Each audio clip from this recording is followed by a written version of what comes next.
And Vitze has a very innovative, and I would even say practical approach to safeguarding oceans by building capacity in those that need it the most.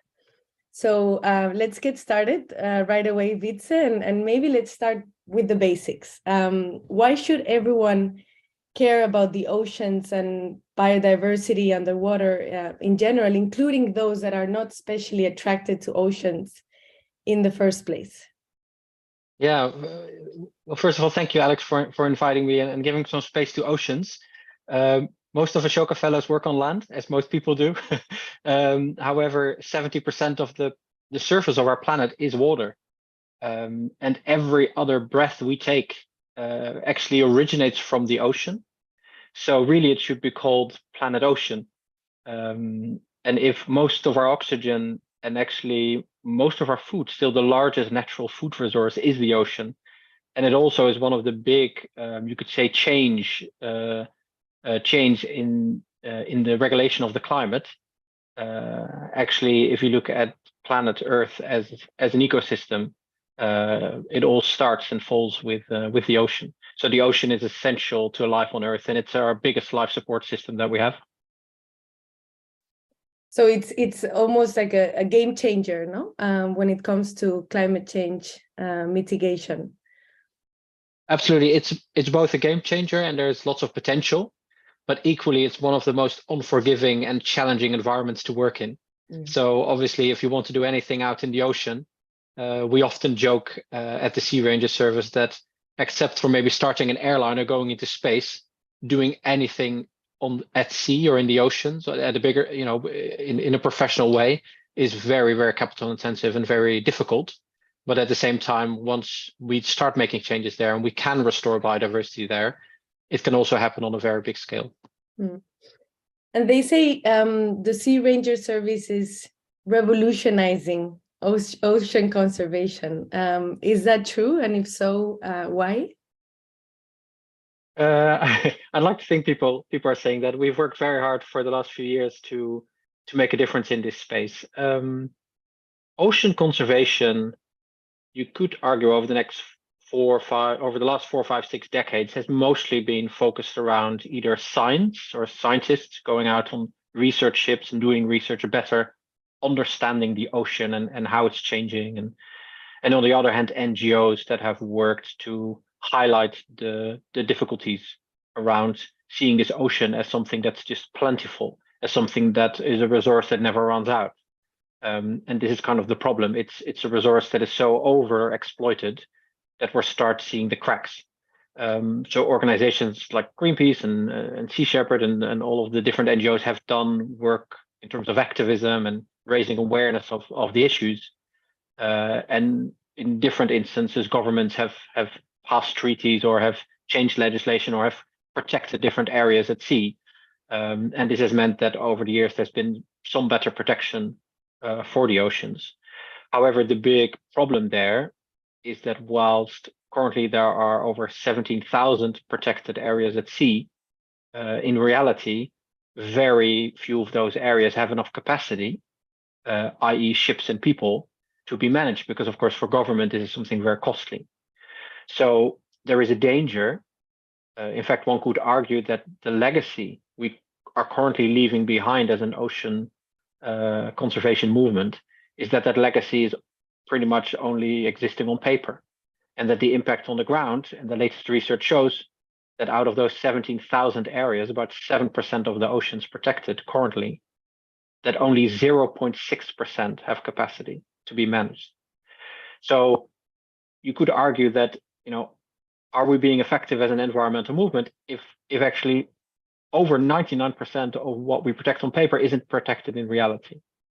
So with the Sea Ranger Service, we've kind of thought about how can you change this? Because if bringing that capacity to sea relies on charity, essentially relies on NGOs raising funding, it's not scalable. We're not able to really replicate this around the world. So with the Sea Ranger Service, essentially what we've done is we've looked at a very, almost what you could argue initially is an unconnected problem, which is that youth unemployment is highest in almost every country bordering the sea, in the port cities and the coastal areas.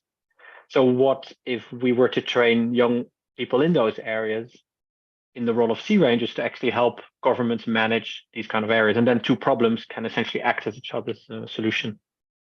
And your goal, Wietse, is to restore 1 million hectares of ocean biodiversity by 2040. Is that right?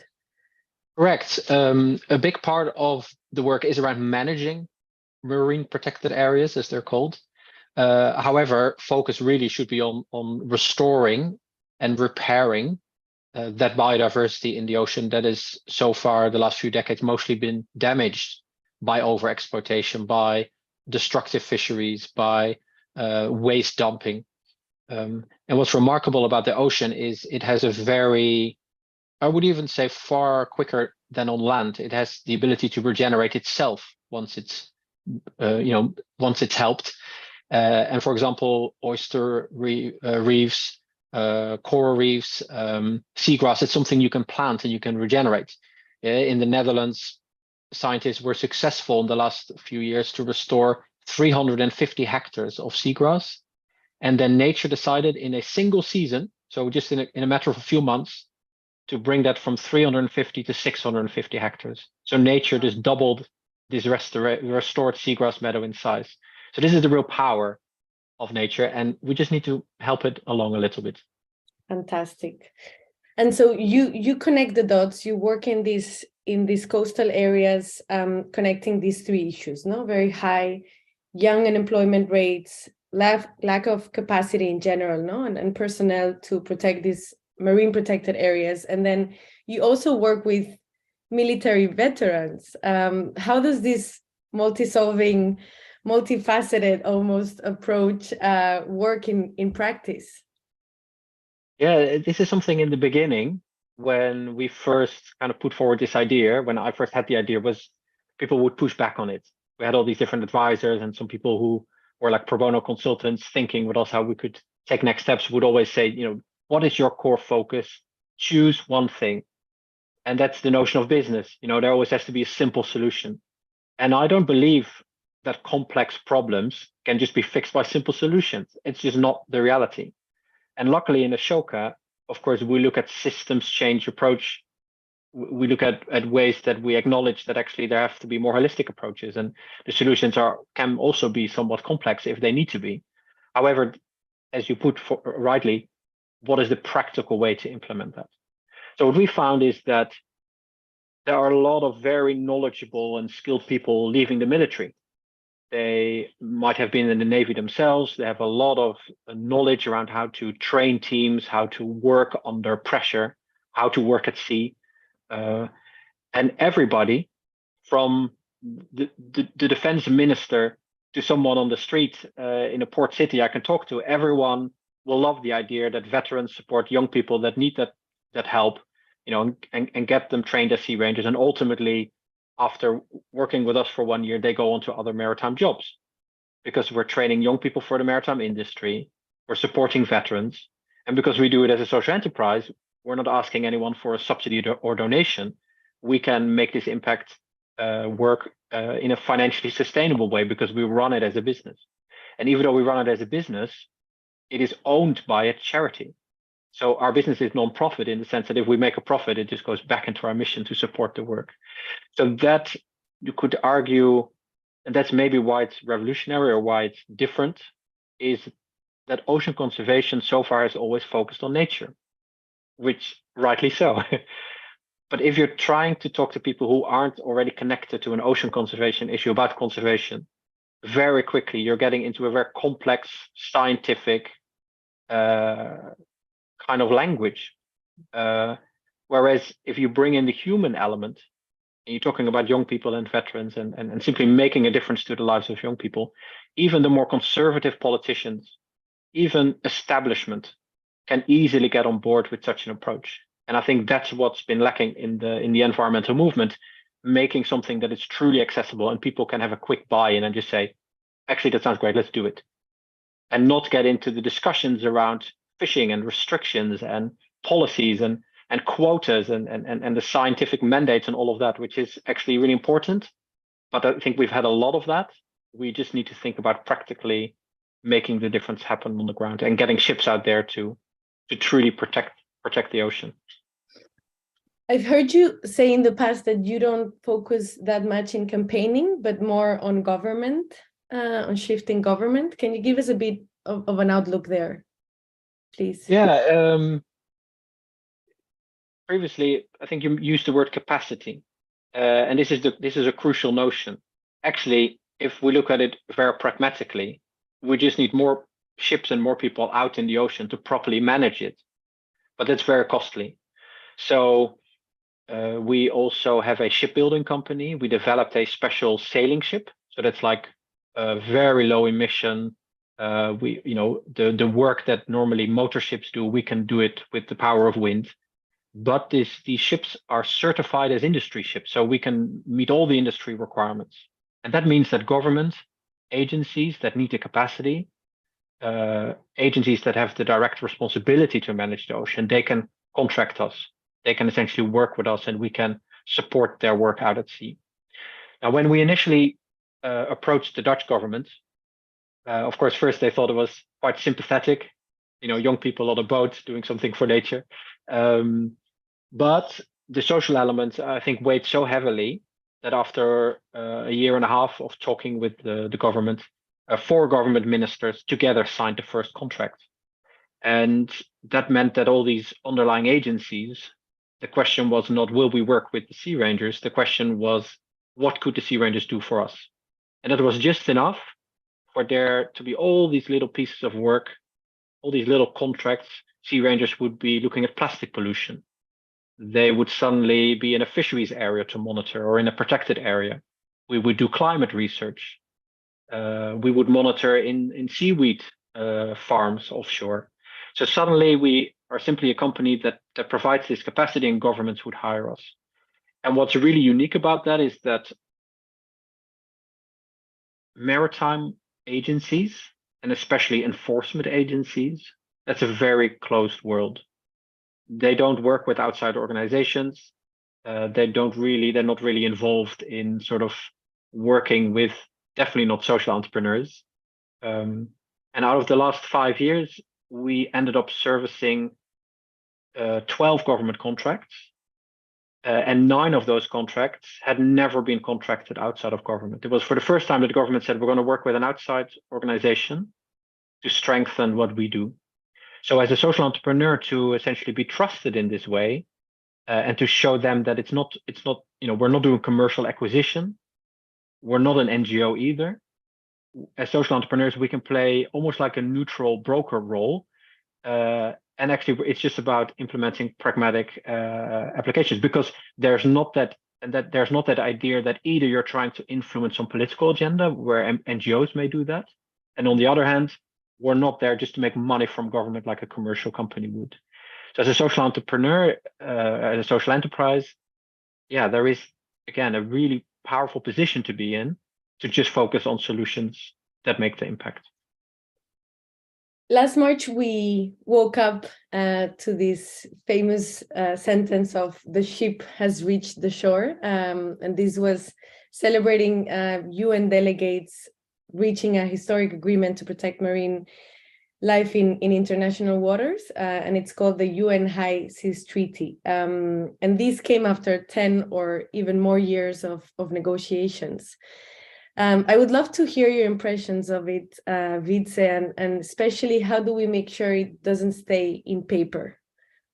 Yeah, really important agreement, groundbreaking, the High Seas Treaty. There have been some treaties in the past on oceans, but there's never been something as far-reaching as this. And it's good to understand that you could say that, the ocean, very much like space, it's like a global common, which means that sort of everyone is responsible and therefore nobody really takes responsibility. So the moment you go outside of the national borders, it's just like a Wild West. And we see this very, and perhaps if people really want to delve into this issue, The Outlaw Ocean is a book written by New York Times journalists, and it's also a podcast series that really goes into what actually happens out at sea in terms of modern slavery, in terms of illegal fishing, in terms of organized crime. It's really profound. And that involves a lot of overexploitation of resources. fishing, with oil drilling, with deep sea mining, really damaging this environment. So the High Seas Treaty, you could say, for the first time, actually gets nations together, makes a lot stronger commitment. You could say that for the first time, the standard becomes a precautionary approach. So previously, licenses would be quite easily handed for certain kind of economic activities out at sea, or marine resources would be opened up with only very basic research. Whereas now, the environmental impact assessments, actually, there's a lot stricter requirements. You can't just suddenly go out to sea and do something. And because it's at a UN level and nations have really, this is a binding treaty, that actually means that, that it really should limit this unchecked kind of over-exploitation. At the same time, as you rightly say so, how do we ensure it's not just happening on paper? And to us, that means working with governments to really think about solutions. That means we can get ships and we can get, also aircraft and satellite data and different types of technologies also out there to basically make sure we have more eyes at sea and we can properly manage what we all think, should be protected, which is this shared ocean that we have and cherish. I'm seeing some questions are arriving to our Q&A, and this is a reminder also to our listeners to ask questions to Wietse. And we have a question also on the Global Plastics Treaty, which mandated nation by nation progressive limits in plastic productions. Is this doable? What are your reactions to this? Yeah, I think we all need it. We don't work on the plastics issue ourselves directly because we don't work with consumers. We've very much taken the niche approach to work on that implementation piece with governments directly. But it's all necessary. When I started working on this issue, the ocean issue, over 10 years ago, there was very, very little attention for it. And already then we could see there were huge problems. When even an unborn baby is found, the researchers and the doctor found that actually small plastics are digested by unborn babies. That's actually, to name a very radical extreme example. Or we see birds, seagulls that actually have died, and actually as their bodies are decaying, we find that the reason they're dying is because their stomachs are bursting with plastic. I mean, this is atrocious. Plastics are everywhere. So I don't want to sound naive because I think there's a huge task ahead of us, but I do think the global community is waking up, and companies that actually are responsible for a lot of this pollution are really feeling the pressure to really change. So we already see in the EU that throwaway plastics is something that you can't go into a restaurant anymore over the coming years and find throwaway plastics. But yeah, there's a long way to go. We're really doing catch up because up until 10 years ago, there was very, very little attention for this ocean issue. Yeah. And an inflection point for you, Wietse, was in your early 20s. You were working suddenly in a ship after having a violin career almost. What did it teach you, and what can it teach others at a similar age? Yeah, so I was lucky enough, as you said, I worked as a violin maker before. I was already involved in conservation, but I did a lot of woodwork in my daily job. And I was able to join a research ship going to Antarctica. So I first worked as a ship's carpenter, again, working with wood. And then they actually needed an engineer to go on these expeditions. So for a number of years, I actually went out with the ship, and the Southern Ocean, Antarctica is, of course, it's like the end of the world. You are in a place which is, I mean, it's absolutely beautiful. And it makes you realize how small and insignificant you are as a human the moment you're in this environment, where actually the storms we would meet out at sea would be like the size of half of Europe, and it would take like 2 weeks to cross them because there's no landmass to break up the bad weather, or it was incredible. And so you realize how insignificant you are, and you are very much reliant on the team, on the crew that you work with on the ship, because if something happens in Antarctica, it's probably one of the few places on Earth where no help can get to. It literally, if something happens to our ship and that ship sinks, let's say, or we lose someone at sea, it's the end. There is no way to get rescue there. It's too remote. So it really puts into sharp focus how you work together as a team. So I think it first taught me the power of collaboration. You really have to work together. You are entirely reliant on each other for that ship to really work efficiently. For me as an engineer working in the engine room, even working the 12 to 4 shift in the middle of the night, keeping the engines running, right down to the cook, making sure everyone keeps happy, to the people on the watch. But so I think, yeah, that collaboration piece I think is really crucial. And secondly, it also confronts you with yourself, because you are in a very hospitable environment, and actually being on a ship for weeks and weeks on end without even setting foot on land, it's a very uncomfortable environment. If you're in that storm, and you're in that storm not for a few days, but let's say 2 weeks, that's very uncomfortable.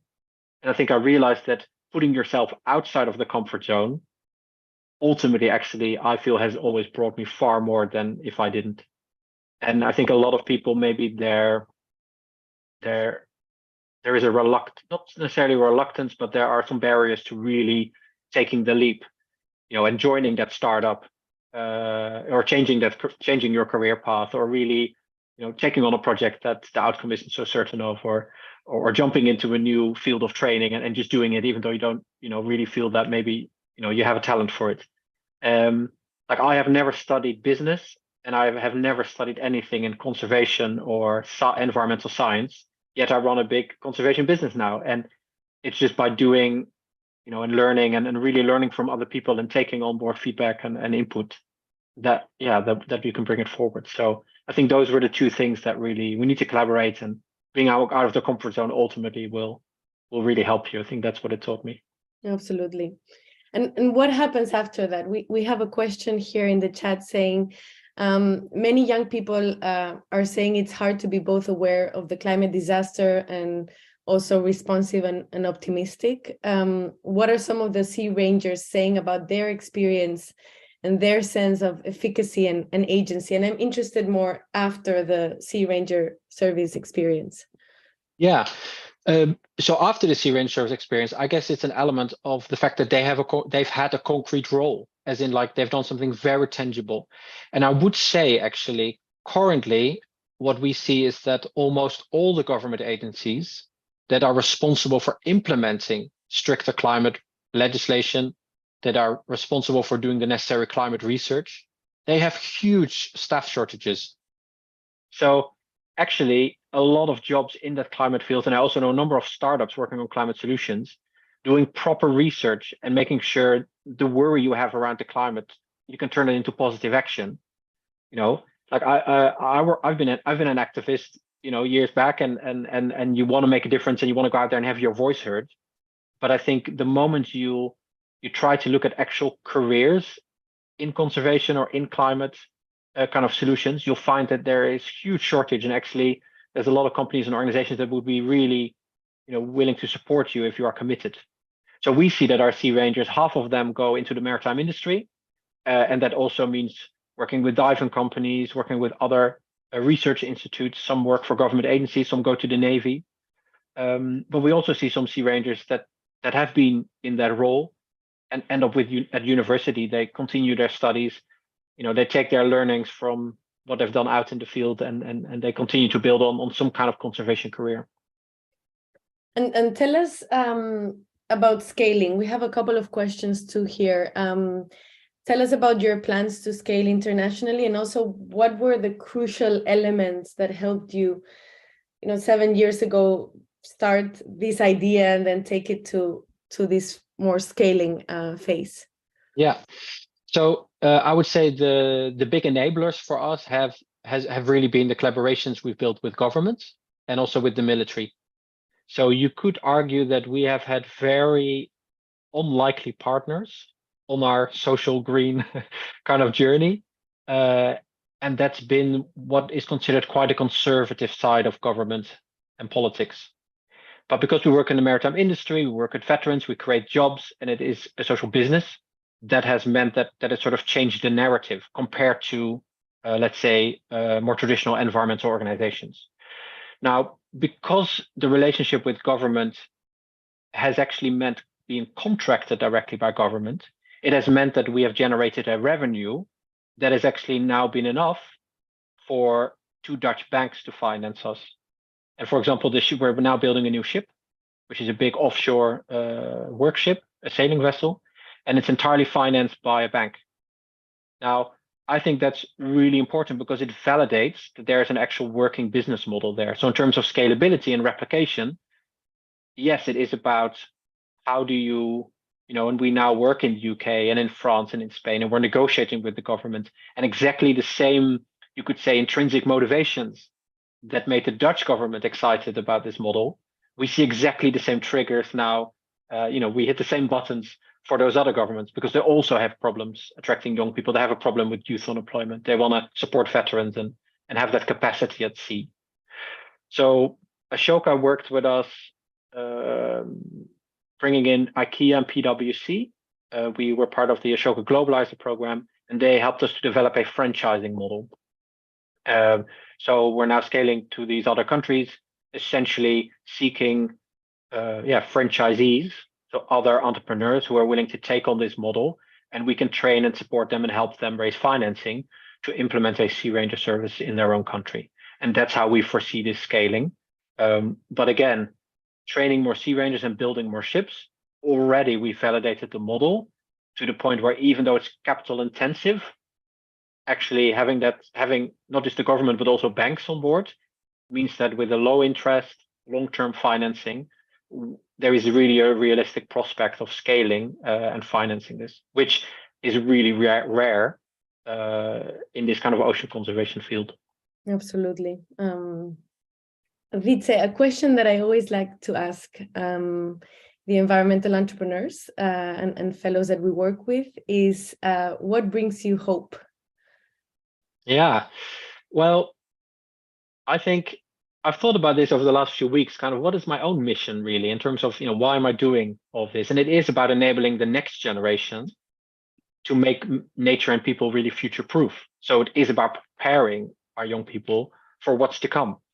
So it's giving them the practical skills, but also developing models that they can really, build careers in restoring and repairing the planet. So first of all, I'm very much emboldened, I would say, by what I also very surprised by is the success of our work these last few years. Not surprised because we have an amazing team and everyone works hard, but surprised how the young Sea Rangers we work with, how they have taken that on and how they are accelerating this work far bigger and faster than I ever could envision. And secondly, it is, we partly also work with young people who have a real distance to the labor market, who have some form of disadvantage, you could say. And even seeing them thrive in this kind of environment, in this kind of role, that I also think, there is a promise, you could almost say, from politics that this transition toward a more sustainable and equitable future, that it is about benefiting the most vulnerable. And actually turning that into practice and seeing how, even a young person who have dealt with maybe drug abuse issues or has been homeless, the moment they feel that sense of purpose and they take pride and identity from being in that Sea Ranger outfit. And if you go on our website, you'll see a lot of, proud looking young people, and it just really works. So also, in a way, what it gives me hope is that I see a lot of young people who aren't traditional activists, who might not be fully aware, who don't know all the scientific facts, but who realize that this is something that's right, and who are seeing that their personal development can really benefit from simply being a Sea Ranger, being out in the field. Involving those youth, I think that has really given me hope that the next generation can do things differently and really accelerate the change we need to see. Thank you, Wietse. Thank you for your important and I would say very, very impressive work, not only to protect oceans, but also to protect life on Earth. No, we're honored to have you in our Ashoka family in the fellowship and to continue learning from you. Thank you all for joining, also for Woka for making this possible, and see you again next Wednesday in our Welcome Change. Thank you, Wietse. Thank you so much, Alex, for your time.